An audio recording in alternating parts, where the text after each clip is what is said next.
एक आलसी लेकिन भोला भाला युवक था। आनंद दिन भर कोई काम नहीं करता, बस खाता ही रहता और सोता रहता। घर वालों ने कहा चलो जाओ निकलो घर से, कोई काम धाम करते नहीं हो, बस पड़े रहते हो। वह घर से निकलकर यूं ही भटकते हुए एक आश्रम पहुंचा। वहां उसने देखा कि एक गुरुजी हैं।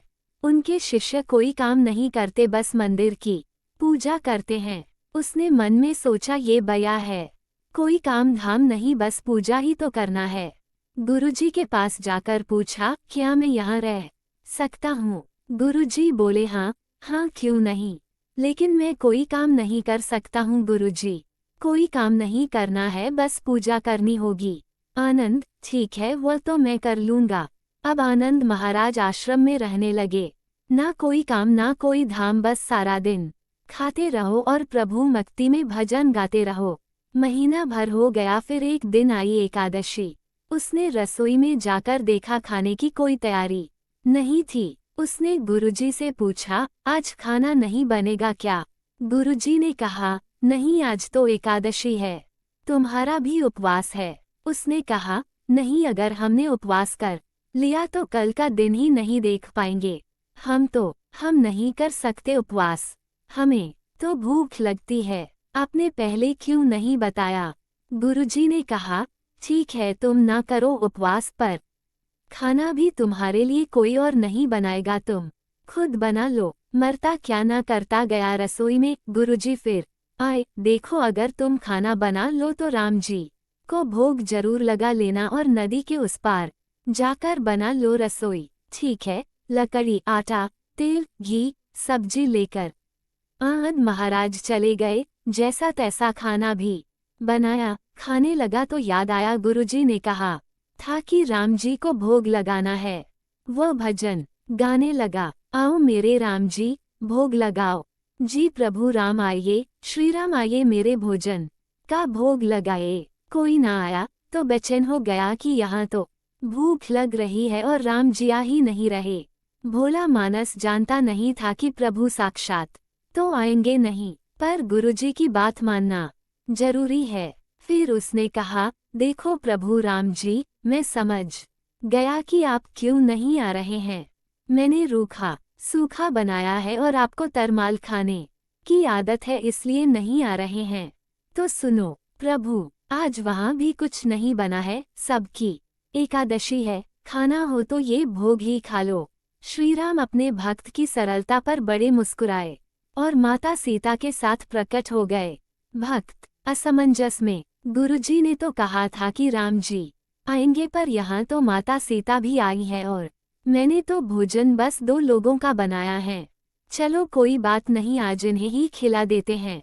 बोला प्रभु मैं भूखा रह गया, लेकिन मुझे आप दोनों को देखकर बड़ा अच्छा लग रहा है।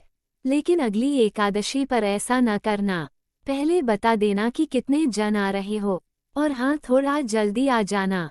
राम जी उसकी बात पर बड़े मुदित हुए, प्रसाद ग्रहण करके चले गए।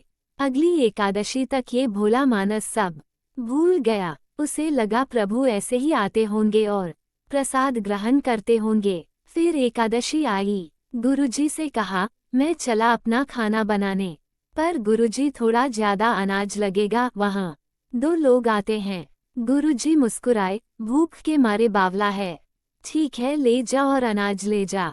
अब की बार उसने 3 लोगों का खाना बनाया। फिर गुहार लगाई, प्रभु राम आइए, सीताराम आइए, मेरे भोजन का भोग लगाइए। प्रभु की महिमा भी निराली है। भक्त के साथ कौतुक करने में उन्हें भी बड़ा मजा आता है। इस बार वे अपने भाई लक्ष्मण, भरत, शत्रुघ्न और हनुमान जी को लेकर आ गए।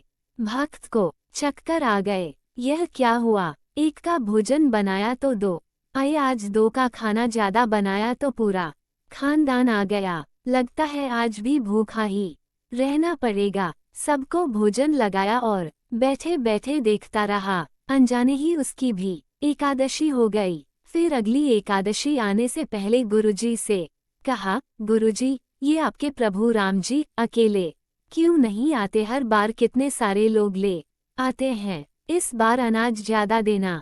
गुरुजी को लगा कहीं यह अनाज बेचता तो नहीं है, देखना पड़ेगा जाकर। भंडार में कहा, इसे जितना अनाज चाहिए दे दो और छुपकर उसे देखने चल पड़े। इस बार आनंद ने सोचा, खाना पहले नहीं बनाऊंगा, पता नहीं कितने लोग आ जाएं। पहले बुला लेता हूँ फिर बनाता हूँ। फिर टेर लगाए, प्रभु राम आइए, श्री राम आइए, मेरे भोजन का भोग लगाए। सारा राम दरबार मौजूद। इस बार तो हनुमान जी भी साथ आए, लेकिन ये क्या प्रसाद तो तैयार ही नहीं है। भक्त ठहरा भोला भाला, बोला, प्रभु इस बार मैंने खाना नहीं बनाया। प्रभु ने पूछा, क्यों?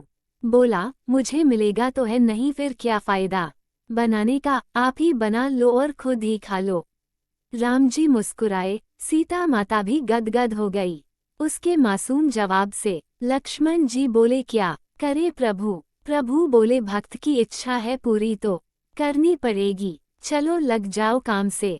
लक्ष्मण जी ने लकड़ी उठाए, माता सीता आटा सानने लगी। भक्त एक तरफ बैठकर देखता रहा। माता सीता रसोई बना रही थी तो कई ऋषि मुनि, यक्ष, गंधर्व प्रसाद लेने आने लगे। इधर गुरुजी ने देखा खाना तो बना नहीं, भक्त एक कोने में बैठा है। पूछा, बेटा क्या बात है, खाना क्यों नहीं बनाया? बोला, अच्छा किया गुरुजी आप आ गए, देखिए कितने लोग आते हैं प्रभु के साथ। गुरुजी बोले, मुझे तो कुछ नहीं दिख रहा तुम्हारे और अनाज के सिवा। भक्त ने माथा पकड़ लिया, एक तो इतनी मेहनत करवाते हैं प्रभु, भूखा भी रखते हैं और ऊपर से गुरुजी को दिख भी नहीं रहे, ये और बड़ी मुसीबत है। प्रभु से कहा, आप गुरुजी को क्यों नहीं दिख रहे हैं? प्रभु बोले, मैं उन्हें नहीं दिख सकता। बोला, क्यों? वे तो बड़े पंडित हैं, ज्ञानी हैं, विद्वान हैं, उन्हें तो बहुत कुछ आता है, उनको क्यों नहीं दिखते आप? प्रभु बोले, माना कि उनको सब आता है पर वे सरल नहीं है तुम्हारी तरह, इसलिए उनको नहीं दिख सकता। आनंद ने गुरुजी से कहा, गुरुजी प्रभु कह रहे हैं आप सरल नहीं है इसलिए आपको नहीं दिखेंगे। गुरुजी रोने लगे, वाकई मैंने सब कुछ पाया पर सरलता नहीं पा सका तुम्हारी तरह, और प्रभु तो मन की सरलता से ही मिलते हैं। प्रभु प्रकट हो गए और गुरुजी को भी दर्शन दिए। इस तरह एक भक्त के कहने पर प्रभु ने रसोई भी बनाई।